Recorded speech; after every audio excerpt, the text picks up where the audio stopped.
would like to greet my cousin advance happy birthday. So advance happy birthday to Beatrice Sanchez on the September 26. So I would just like to greet you advance happy birthday.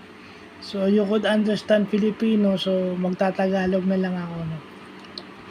Bay, nauna na akong bumati kasi baka makalimutan ko pa yung birthday mo sa 26.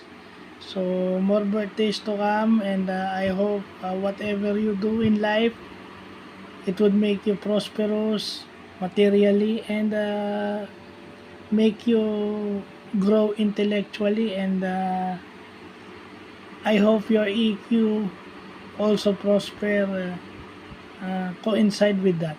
So, basta lahat ng aspeto ng buhay mo mag-grow on your nth birthday. Okay. So, please say my regards to your mom and dad. So, thank you and God bless.